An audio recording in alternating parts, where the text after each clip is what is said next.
Anything with dairy cow is what I'm picking up here. Well, this is where they keep the calves pinned overnight to keep them away from their mothers. We're about to go get the morning milk. come on. How many are you milking? Give or take about 30. I think right now we're doing about 27. Nice. Yeah, thanks for that. It seems like they all wait to pee until we come to bring them in for milking, so it takes twice as long to get them in. What's in the bucket for feed? Well, we've been feeding sunflower seed meal for protein during the winter. The grass here is a invasive grass and it dies during the winter, so we need to supplement protein. We got rye planted, but it's just not quite ready yet. They can't graze it all day, so. What are you doing over here? I'm setting up the cream separator. I'm gonna make cream, and then we're gonna save some skim to make cottage cheese. And then the rest of it will go to the pigs.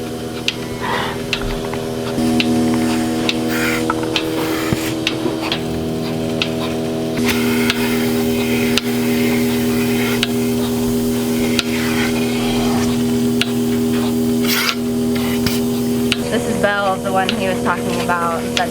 She's a family cow and she's really sweet. Good morning, Belle. So they'll get 1 scoop of the sunflower seed meal, and then they'll get a scoop of apple cider vinegar. I love it. Come on, Belle. Black, wait. Or not. Why do you call that one black? She's half Black Angus, and the girls have a million names for her. Black Velvet, Black Beauty. Does a half Angus give you good milk? Yeah, she gives almost 2 gallons a day. Whoa! So. What's the average yield from each cow? They all vary, but we get mostly a gallon a day. We only milk once. Milking them once a day. Yeah, we only milk them once, and in the morning, and after they go to the pasture and they're reunited with their babies. You are a pretty cow. Who knew? Angus and a Jersey, great milking cow. Good morning, Daniel. You come out here for a job? No. You come out here looking for my boys to play? No. What did you come out here for? I wanted to watch. Oh. I think you came out here for the cream. Yeah, a minute. Woo! Beautiful American milking Devon.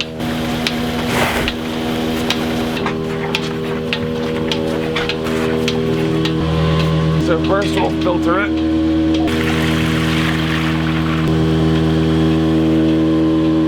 One of the challenges we face is fly control and what to do with these flies. And they're really the worst in the spring of the year before the spiders come out. You have to do something, or it seems like it sometimes, because flies really are an issue with cows. Wherever you have cows, you're gonna have flies. So this machine here is like a giant shop vac that as the cows walk through here, the flies get vacuumed right off of the cow's back. And the flies go up in here, and then they come down and they actually sit in this bag here and they dehydrate and die. And what do you do with the flies then? And then we feed them to the chickens. This machine is $5,500, so it's going to be a little bit challenging for a small timer, a really small timer, to deal with this. And I'm going to tell you how to do this naturally in nature, the same effect. But for us in our size, with 25 milking cows and a herd with beef and all of about 60 animals, this is a real lifesaver. If you're a small timer or a homesteader and want to do this naturally, you can do this by planting trees. We bought this land that was all open, but we planted about 3,000 trees in the 13 years we've been here. And the reason for that is I want to actually retire this machine at some point. If you have enough of trees in your pasture, the cows will walk under those trees, and between the trees the spiders will have a natural, by nature, fly vac in the pasture. And the flies will go up into the spider webs. And we also did numbers on this. My friend Jimmy's really big on doing numbers. You have to make it pay, bottom line. And it is important. to survive in homesteading or farming, small-scale farming like we're doing and making a living, you have to make sure you spend your money on what pays.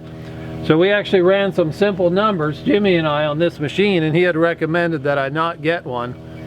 But we found out that payoff was only a year and a half. And when we came to the bottom line, he said, buy one tomorrow. How did you figure it would pay you back?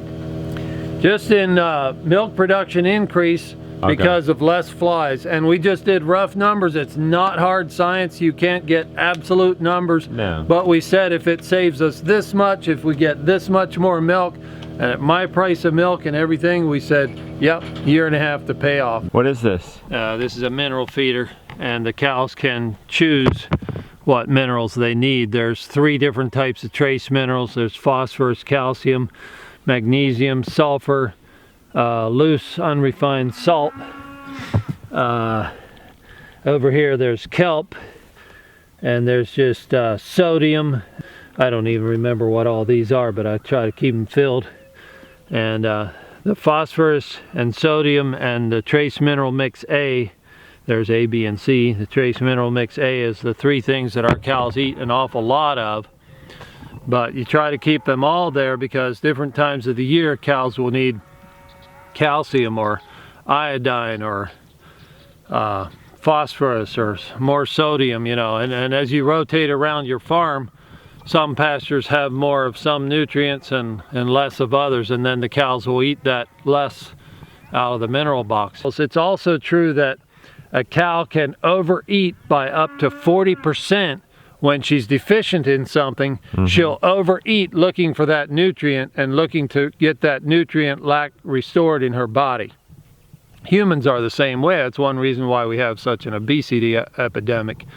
We're eating nutrient-less food, and we try to overeat. Our bodies at the cellular level are crying out for certain nutrients, but we're not getting them, so we eat, and we get fat, but we never restore that nutrient content. But those of us who eat nutritional foods can stay slim and eat all we want and never be hungry. Cow can just walk up, and you know, the cow has an instinct, and she knows what to eat and when, and she'll get what she needs in 2 seconds. 10 seconds, 20 seconds, whatever. Another cool thing about this system is if they're not getting the minerals off the land, they're getting the minerals out of this box, but it's going through their body and out and remineralizing the soil. Right. One thing that I'd like to share about how we market what we do, I do not market.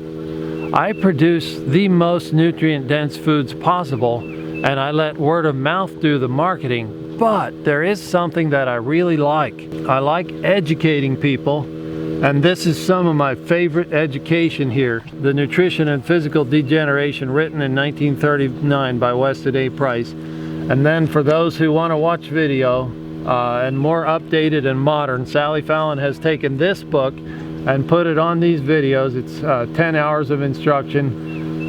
This is what she did on Friday night, and this is all day Saturday, where she traveled all over the world teaching this.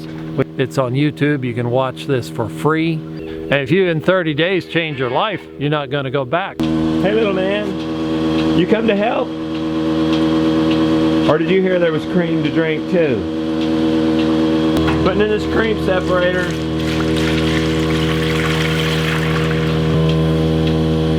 Oh, there comes the skim. Where's the cream? That's what we all want to know. Yeah. Oh, cream's coming out the back. Good morning, guys. You want to come see the cream being made? Yep. Come see this, buddy. You see him making the cream? There's the skim milk, about to be for the pigs. There's the cream.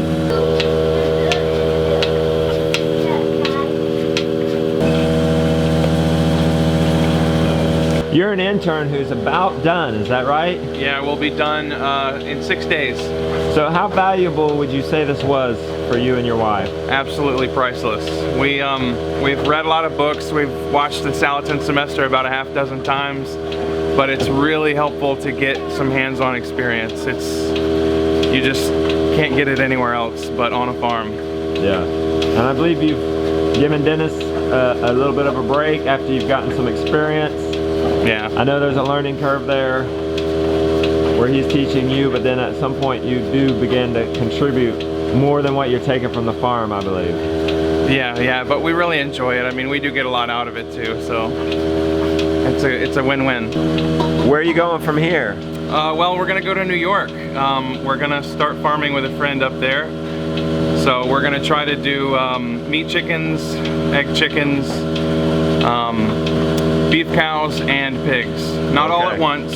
We're gonna, you know, we don't want to start too big and spread ourselves too thin and get overwhelmed, but anything with dairy cows, what I'm picking up here. Well, we love dairy cows. You don't like this duty? It takes a lot more, it's harder to do dairy cows. They're less forgiving. But we eventually would like to do that. It's just, we're gonna start with beef because it's a little more forgiving and you know, we're beginners, so. All right, good luck.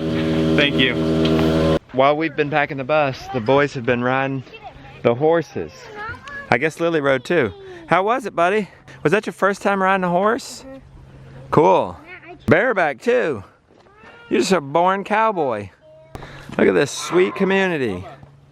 Big family, interns, employees, partners, the crazy road traveling Rhodes family. All right, we hate to do it, but we have to say goodbye. Right. Goodbye, everyone. As exciting as it is to meet new people and hang out with them, just think about that, and it's equally as sad to leave them. Oh look, there they are on their horses. There's some cowgirls right there. Watch out.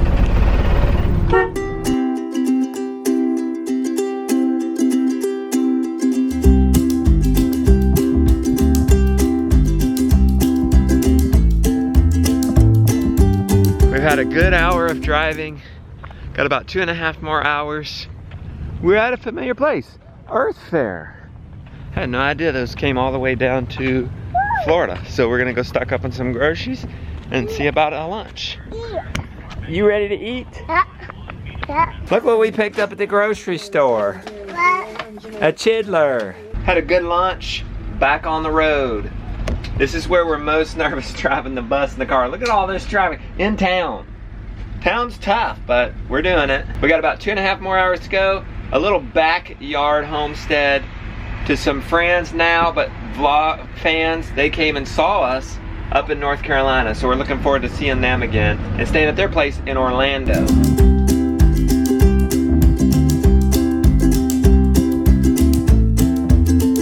We are here. I'll do that little horn. Hey y'all. Get the hugs. Come on, Lily, give her a hug, give her a hug. Come on now, don't be shy. Come on, Mr. Brown, will you give a hug? Come on, Mr. Brown, they're gonna be happy to see you. Come on. You want to give Mr. Brown a hug? Oh, he's gonna give Lily a hug. Aw. Give this one a hug. What's this one's name? Kenzie. Kenzie? Oh, group hug. And what's your name? This is Olivia. You. And I'm Jenny. Jenny, Olivia, and Kenzie. Kenzie, and Kevin is on his way. Okay. Hey, how are you?